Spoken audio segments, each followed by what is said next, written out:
Can two aficionados in the craft beer industry find a beer for a non-drinker?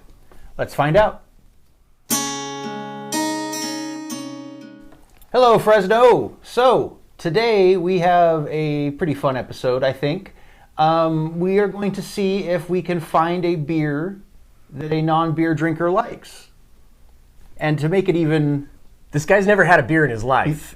Yes. We do have to point this out. Yes. He's fully admitted to us that before coming on our show today that he has never had a beer in his life, and he thinks it would be fun to find something in the craft beer industry that he would like. I think we have a couple of good choices, so we'll go from there. Yep. And see what we come up with. Yeah, so without further ado, let's bring him on. Okay, so here we are with Austin, also known as AK Cool. Yeah. Because he's super cool. He is a super cool guy.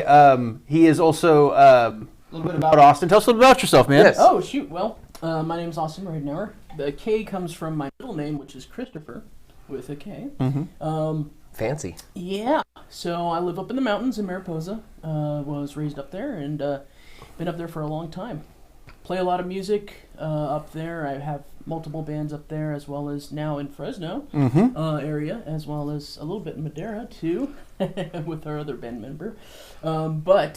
Yeah, just a little bit about myself. I enjoy a lot of the arts. I do some drawing, painting, as well as my musical stuff, which is drumming, and I've seen vocals and backup vocals. So yeah, it's a lot of fun. I enjoy it all and participate in a lot of it. Sweet.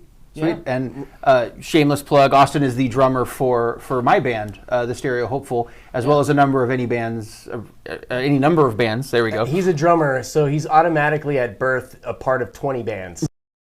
Right. So, right. I think you have like 32 bands now, right? Oh gosh, maybe around there actually. Yeah. Between all if of you the count all the other projects, I'm kind of like a gun for hire. So if somebody needs a drummer somewhere, they kind of just add me to their band and ask me to play for them and stuff.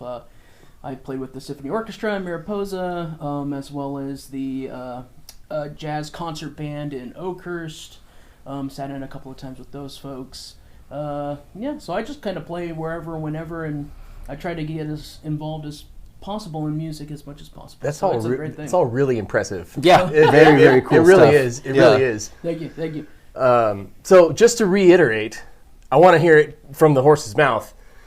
You have never had a beer in your life. Never had a beer in my life. The closest thing to having any kind of alcohol would be in a very special pizza sauce that my mom makes.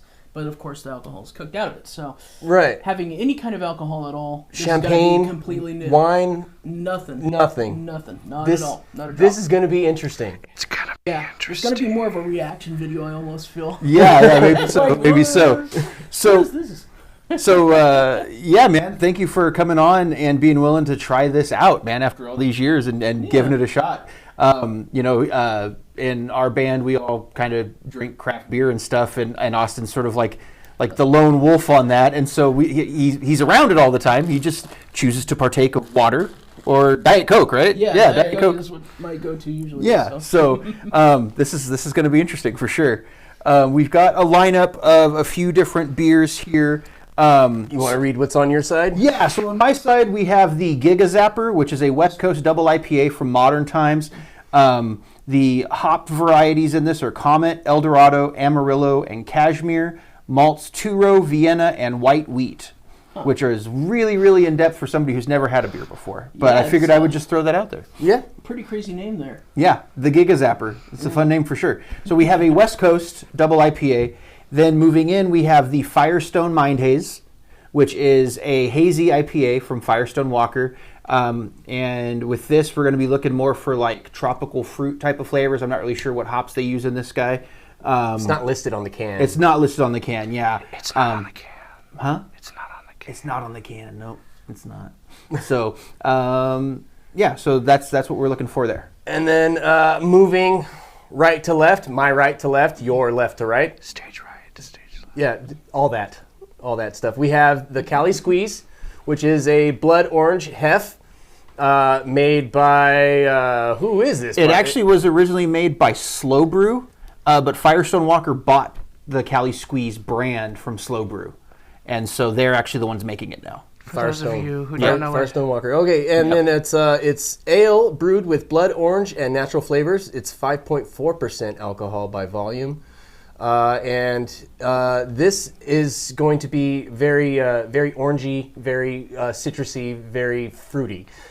So we're looking forward to that one there. For those of you who don't know what HEF stands for, it stands for Hefeweizen. Hefeweizen, yes. Yeah. It is a German, basically a German wheat beer. Yep. And I was thinking cows.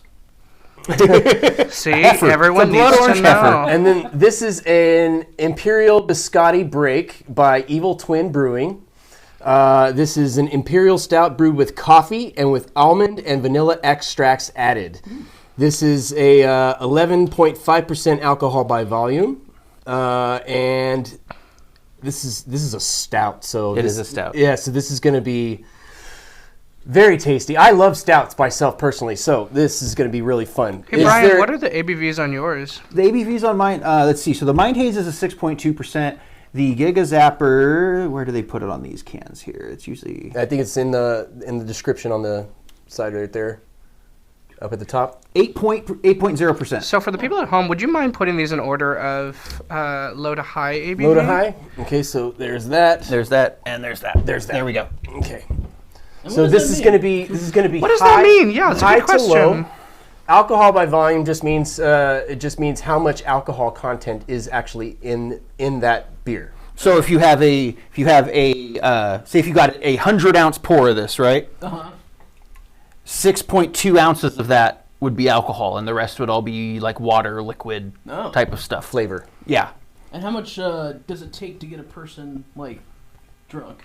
So It depends on your constitution, because So it's funny because there's actually an ABV like pounds to how much you drink by volume sort of ratio. I think the legal limit is 0.08. It is. And that, so yeah, I mean, for example, I think the last time I was checking, like just from a factual basis, I think a person of like my size and stature, it takes like, I think like 4 beers, like 4 total beers, but that isn't explicitly like has an ABV on it, but that's just sort of like by, that Right, sort right. of ratio. So tolerance also plays a big factor in that Sure. as well. Lawfully, your body metabolizes a 12-ounce beer in 1 hour. And so if you have one beer, then an hour later you can drive home. yeah. So that's legally where sheriffs and cops stand, like 1 beer an hour, and then you can drive home later. Yeah, we're gonna be doing very small pours today, just enough to get a taste of it. So probably maybe a 2-ounce pour. So with all of these, you would get less as far as like actual liquid volume. You would get less than 1 beer, but there are varying alcohol contents here. I see. So yeah, so especially that guy down there, that's 11.2, right? So that's going to be like your typical like Budweiser or something like that is like 4.5%. Oh, okay. Just trying to wrap my head around how much I'm going to be drinking here. And Oh yeah, how no, it might just affect me, It's yeah, kind of a absolutely. new kind of concept. So Yeah. interesting. Yeah. All right. Well, you ready to get going? Yeah, let's do it.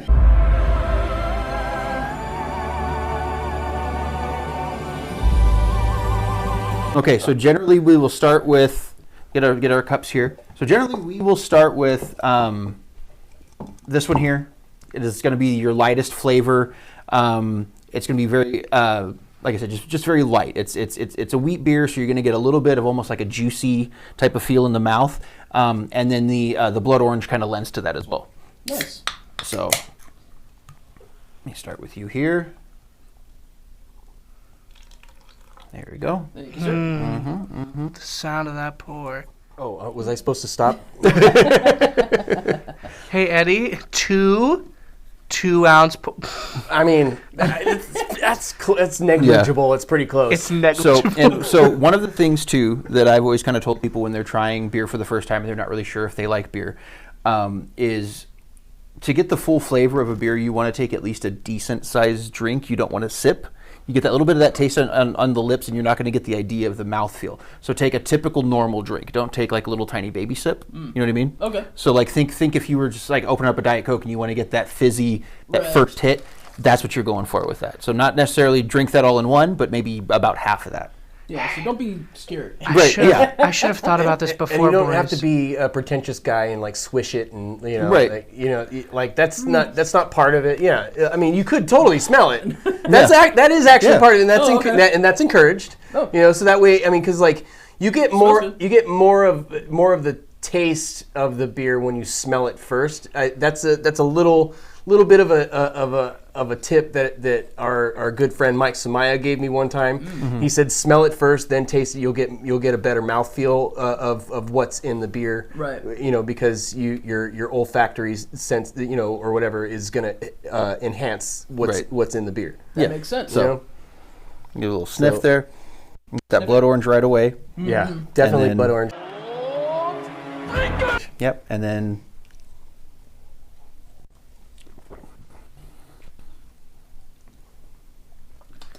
Thoughts?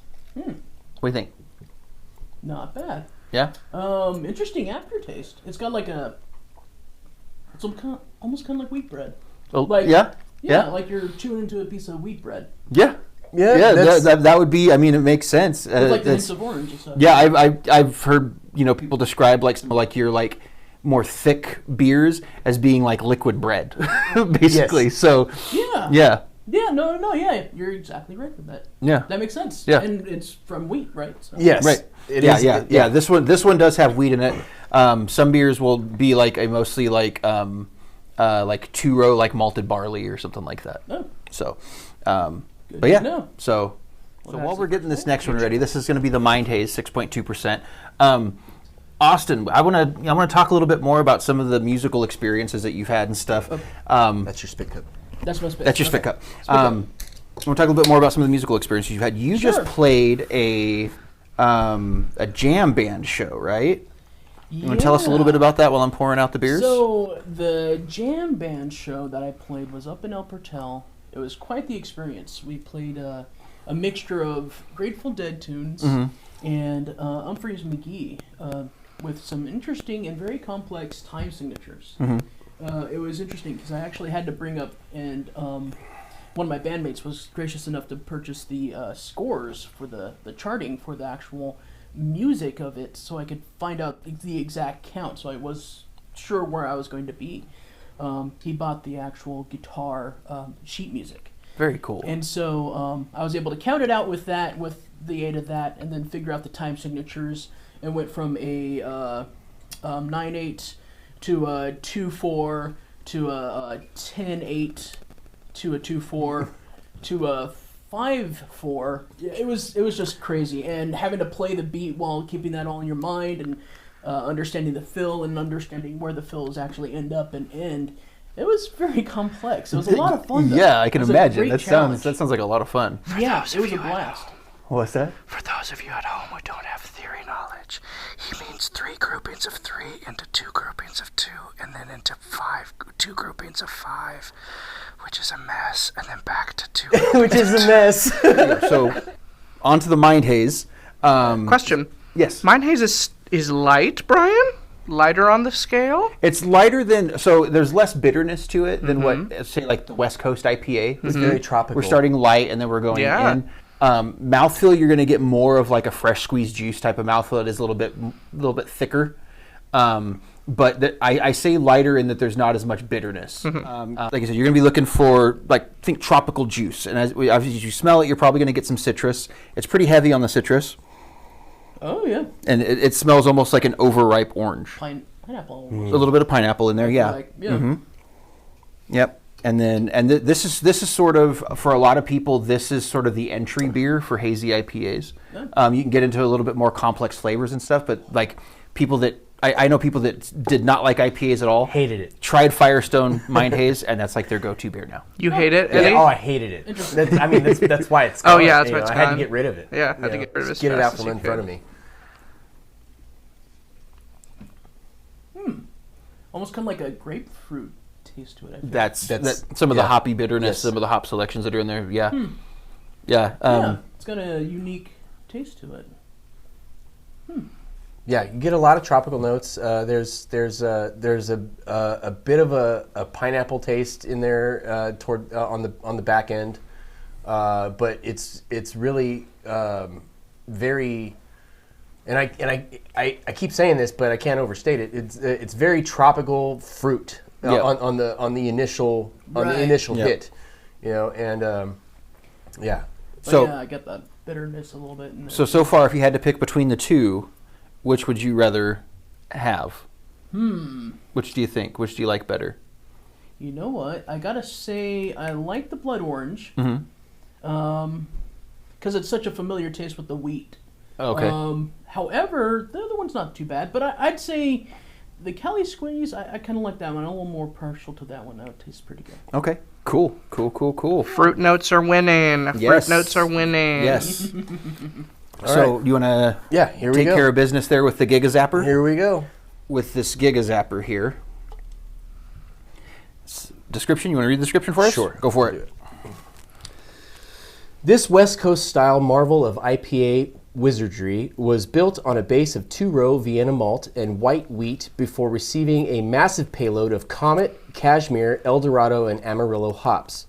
Vibrant notes of grapefruit collide in the most delightful way imaginable with a profusion of pineapple, stone fruit, mango, and lemon lime, creating a symphony of crisp, fruity refreshment that more than warrants its increased can size. There we go. There you go. You know what?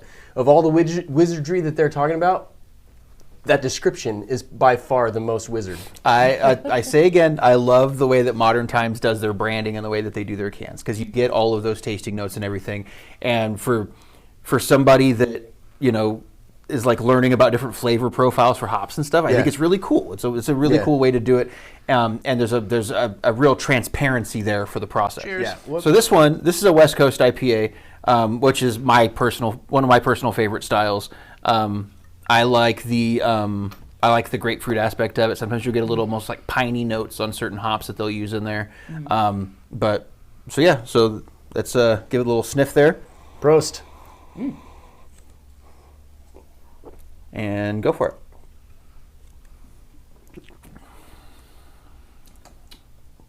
Oh yeah, much more of that bitter grapefruit kind of taste on that one. Yeah. And that's kind of what you can expect, the difference between a West Coast and a hazy. Usually the hazies are going to be a little bit softer on the bitterness. Especially a double West Coast. Yeah. Doubles tend to be quite a bit more bitter than a regular West Coast, just simply because of the amount of hops they put in to bitter it.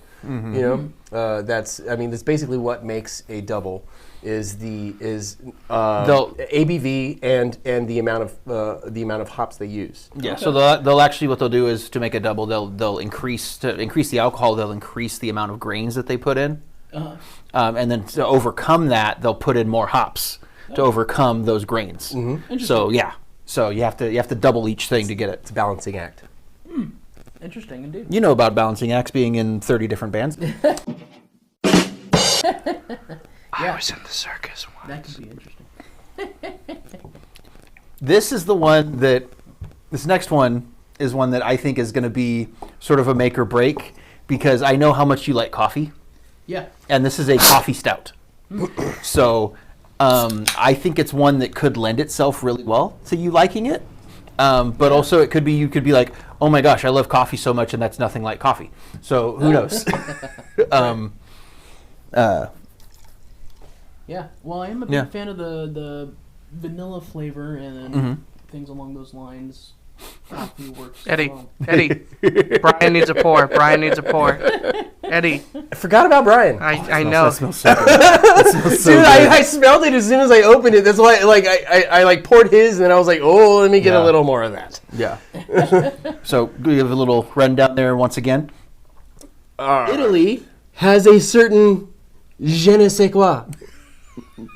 Fab food culture, highly decadent history of art, and cool countryside. Some might argue the people are loud and flamboyant. They steal our women. The soccer players melodramatically flop on the pitch. Listen, that's all part of the secret Italian ingredient. Keep it cool, confident, arrogant, and extravagant. Forza Italia. Wow. I've never read the text on the can before. That's amazing, dude. Wow. You know what my favorite part of that is? Je ne sais quoi is a French. Yes. Right off the bat, they had me laughing. Right off the bat. It was and I don't know what that means. yeah. That's literally what je ne sais quoi means. Yeah, exactly. That's the joke. So is it? I don't know what. I'm eating nails over here. They're crunchy. Cheers, fellas. Cheers. Cheers to je ne sais quoi. Oh, gosh. Good God. That smells so good. So what do you think? Yeah, it's a bit bitter, but it's a bit softer in some other areas that the other ones were a bit stronger on. It does have very, very strong coffee notes, though. Yes. And Yeah. that's because I don't think I've had this one before. I've had it a few times. It's they're at 11.2%. It's like you have one of those and you just kind of mellow out. Yeah. You know? So How's that again, Brian? You just what? you mellow out. Mellow. Yeah. Mellow. I like the visual. Is Yeah, what yeah, I'm you like looking that? for. Yeah. But yeah, so All right, here's the task at hand, boys. Yeah. Using the cans, physically put them in order from. We'll let Austin take care of that. absolutely. Yep. Austin, Well, physically with the cans. Favorite to least favorite. We'll do. We'll go. We'll do Bryan to Eddie. We'll go stage right to stage left. Favorite, least favorite. Favorite to least favorite. That is a beer. I wonder, I guess more, I don't know, I don't know how to describe it, but it hides the flavor a bit more. It tastes a little more like, just like a coffee, kind of, vanilla-ish. It loses some of the bread quality. Right, Is that what right. you're saying? This one tastes a lot like bread, the wheat. So it was tasty. It was really tasty. I kind of like that one because of that. These two, because this one wasn't quite as strong as far as the flavors. All right, it was a bit too strong. I'm sorry. Let me rephrase that. So it's a bit stronger on the flavor here, but this one was the strongest.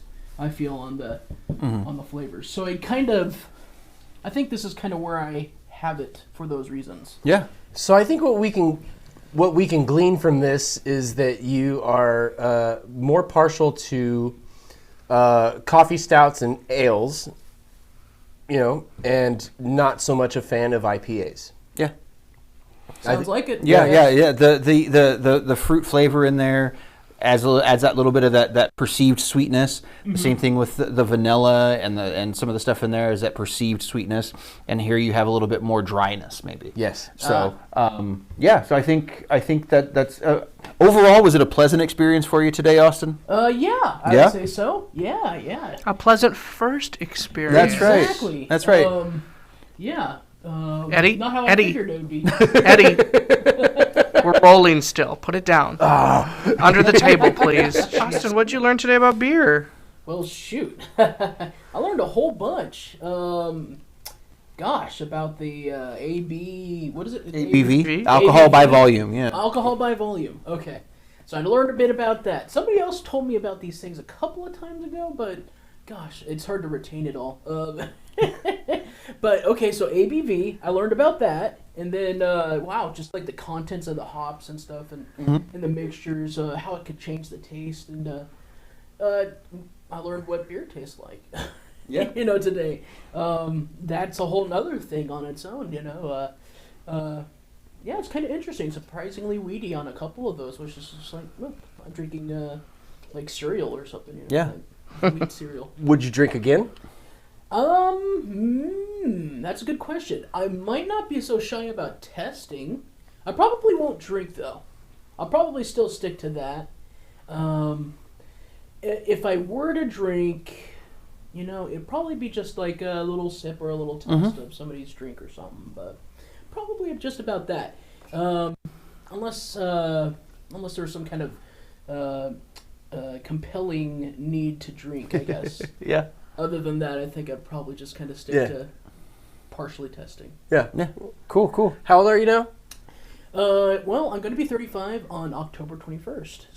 So I say on your 40th, Uh-huh. you have a giant blowout and you just get smashed. Oh, gosh. Oh, Wasn't that supposed to happen when I was 21? I feel like I missed that mark by a couple of years. That's the next checkpoint. It's either 21 or 40. Right. 21 or 40. So if you haven't yeah. gotten it by 21, Right, You really get it in. Yeah. Just really change things up a little So bit. 5 years, buddy. I'm there for you. let's. It's going to be a party. You could tell Eddie you're doing this tomorrow, and he'd say, "I'm here for you. I'm in it for you." Is the man. Well, the cast of Tucking Up is over here giving themselves a beer bath. Anyways, so Austin, back to you, Yes. man. So Okay. let's talk about some projects real quick before we finish up. Talk about some projects. Where can we find you on the socials?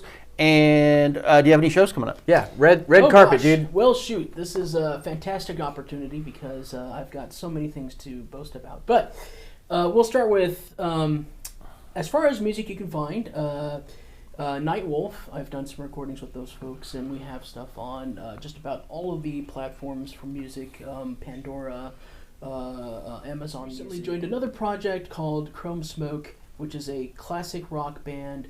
And we're working around Fresno. We're going to have a show at one of the fitness centers here. The guitarist is a good friend of the folks that own a fitness center in town, so we're going to be playing in front of that. Interesting. Nice. That's Yeah. cool, man. A Nice. show in Yeah. front of a fitness center. Well, let me Okay. tell you, the practices have been wonderful because we've been able to actually practice in the fitness studio, the gym. And it's just an open floor plan, mirrors, so you can see yourself perform. So if you're like, oh, I look kind of ugly, you know. Might try to smile a little more often when I see, but no. It's kind of nice because they have so many fans. They have Right. a million fans in the place. So it's like you set one for the drummer, set one for the bass player. That's set one for the beautiful. guitarist. Yes. You played in the mirror and you're on Right. your way. So it's been pretty nice to practice with that band. However, with the Country Rewind band, we practice in a car shop, old hot rod Right. car shop, and they have pretty nice air conditioning in there too. But I don't have to load my drum set because they have one already set up. Nice. So. He is such a huge asset to our band, the Stereo Hopeful, to have a drummer who can also sing and can figure out harmonies pretty quickly and stuff. It's a really, really cool thing to have in a band. 1 in a million. Absolutely. Yeah, it's a lot of fun. And you guys write fantastic music. And we've got our show coming up down in Santa Monica. Do you want to boast that a little bit for us? Yeah, sure. So real quick, we're like our band's the Stereo Hopeful. We're playing with a local band called Stone Shiver that's been around for a while, and Yeah. we've played a lot of shows with those guys, and we're getting ready to go on a little California run with them. Wednesday, November 2nd, we'll be playing in Selma at the Selma Arts Center. On the 3rd, we'll be playing at a place called the Pour House in Paso Robles. On Friday, we're playing at Tembler Brewing in Bakersfield, and then on Saturday, we're playing at Trip Santa Monica. So that's gonna be crazy. I'm excited for that trip. And we're going to have to figure out the whole hotel room situation, too. I'm kind of thinking, you guys wanted to go to the same hotel and stuff. So we've got some arrangements to make on that, but that's going to be a blast once we actually get First time all doing a that. little mini tour. So Yeah, test this sounds- is going to be my first time, too. Sounds great. Yep. It does sound really, really fun. Since we're plugging music, Yeah. if you're in the area, I also have a band. It's a cover band. It's a '90s cover band called 30 Minute Download. Bryan actually plays with us too, but he won't be with us on the next show. He's got some other stuff he's got going on. But next month we have 2 shows. Yes. That are it's going to be the whole band. It's going to be all 5 of us.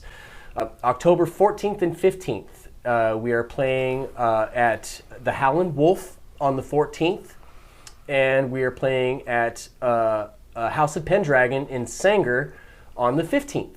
Super looking forward to those shows. 30 Minute Download is the name of the 90s band that we are playing in, and they've played Howlin' Wolf a couple times now, Yes. and I've always been out of town, so I will not be out of town finally. I finally get to play at the Howlin' Wolf. I'm super excited.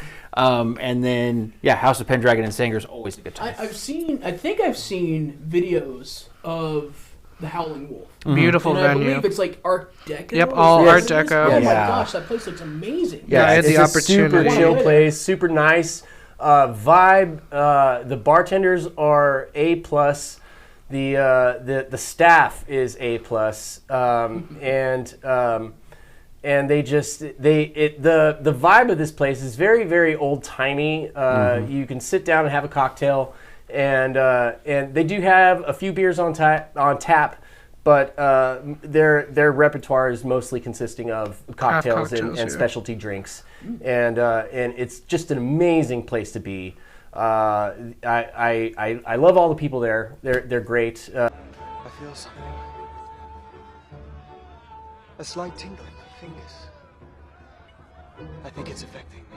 But cool. It's been very good having you on the show today, man. Thank you, man. Yeah. We loved having you.